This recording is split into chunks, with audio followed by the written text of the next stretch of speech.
I'm Margot Politis. Welcome to Study English, IELTS preparation. In this series, we look at the skills you'll need to write formal academic English. And you'll have the chance to listen to people talking about topics you'll find at colleges and universities. In today's episode, we're going to hear someone talking about a new type of crime, electronic crime. Listen carefully to this police officer. Then we're going to look at word families and do some spelling. It is a new frontier, and there are old traditional forms of crime being committed electronically and via computers and the internet, but there are also new crime types emerging. Electronic crime really does cross over a whole range of different crime types. You can imagine stalking offences that may be facilitated via email, harassment, threatening emails, small-scale fraud offences, right up through to large-scale frauds committed via the internet. Okay, so let's have a closer look at that clip. We're going to focus on vocabulary building and word groups. But first, listen again to this sentence. See if you can hear the key word, the main subject of the sentence. It is a new frontier, and there are old traditional forms of crime being committed electronically and via computers and the internet. He says there are old traditional forms of crime being committed electronically. The key word is crime. That's what the sentence is about. Crime is a noun. We say that a crime is committed or done. To commit a crime is to do something illegal. Let's have a closer look at the word crime. In English, many words can change to have different uses. In this way, they form word groups. Learning word groups is an excellent way to build your vocabulary. You should write them down in a table like this, showing adjectives, nouns, verbs, and adverbs. Of course, there are often at least two different sorts of nouns, nouns for things and nouns for people. Let's have a look at the crime word group. Crime is a noun. It's a thing. A criminal is a person who commits a crime. Criminal is also the adjective. We can describe something by using the word criminal before the noun. That was a criminal act. And we have the adverb criminally. To behave criminally is to behave in an illegal way. There's no verb from crime. We have to use the phrase to commit a crime. Okay, we'll come back to our table a bit later. Right now, listen to what sort of crimes are being committed these days and listen for an ly adverb. It is a new frontier, and there are old traditional forms of crime being committed electronically and via computers and the internet. He says there are old forms of crime being committed electronically. Electronically is an adverb. It means in an electronic way or using electronics. Electronics is the study of electricity and the things that use electricity. Listen to the way electronic is used here. It is a new frontier, and there are old traditional forms of crime being committed electronically and via computers and the internet, but there are also new crime types emerging. Electronic crime really does cross over a whole range of different crime types. Electronic crime really does cross over a whole range of different crime types. He uses the phrases electronic crime and committed electronically.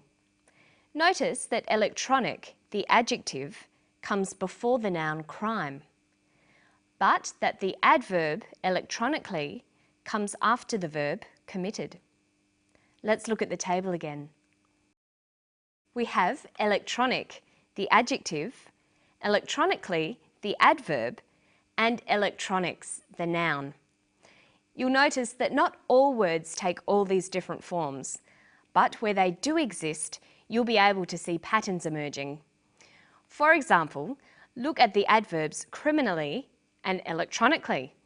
They both end in ly, ly. Okay, so we've looked at electronic and its word family. These days, electronic is often used to mean relating to computers or new technologies. It sometimes gets shortened to E. We have email, electronic mail, e-business, electronic business. So we could call these electronic crimes e-crimes, crimes committed using computers and the internet. But what sorts of e-crimes are being committed? Listen for the two main types of crimes that he mentions. Electronic crime really does cross over a whole range of different crime types. You can imagine stalking offences that may be facilitated via email, harassment, threatening emails, small-scale fraud offences, right up through to large-scale frauds committed via the internet. He mentions two main types of crimes: stalking offences and fraud offences. An offence is another word for a crime. Notice how you can build your vocabulary by looking at words on a theme. An offence is a crime, and offenders are criminals. But look at some other crime words. We've got robbery and robbers, burglary and burglars. And there are lots more. You should try to learn words in themes like this. See how many words you can find for different types of crimes and criminals. Okay, now let's have a quick look at some spelling. Spelling is very important in formal writing, but English spelling is very difficult. There aren't too many rules and most of them can be broken. Notice that many words can have doubled letters, but you can't tell by just listening to the words. In today's story, we've seen the words committed, electronically, different, cross, harassment, and offences. They have all got doubled letters. There aren't really any rules for spelling these words. You have to learn them all one by one. When you come across new words, try writing them down a few times and spelling them out loud. Notice in Australia and England, we spell doubled letters out by saying the word double before them. Double F, double S. But in the United States, they just say the letter twice. FF, SS. So you can choose either way, but you should learn to recognise both. Listen to this. Different. D-I-F-F-E-R-E-N-T. Different. Harassment. H-A-R-A-S-S-M-E-N-T. Harassment. And electronically. E-L-E-C-T-R-O-N-I-C-A-L-L-Y. Electronically. Notice that even though English spelling can be very difficult, it's very important to make sure you spell words correctly. It makes your writing look bad if you misspell words in essays, so you'll need to work hard at it. So our lessons for today are: write down new words you find. Check the spelling in a dictionary to make sure you've spelt them correctly. See if you can find other words that belong to the same family. Can the word be used as a noun or verb? Write all the word forms in your word family table. Don't forget that it's very useful to keep your words listed according to topics, like crime words, business words, or computer words. And that's all we've got time for today. I'll see you for the next episode of Study English. Bye-bye.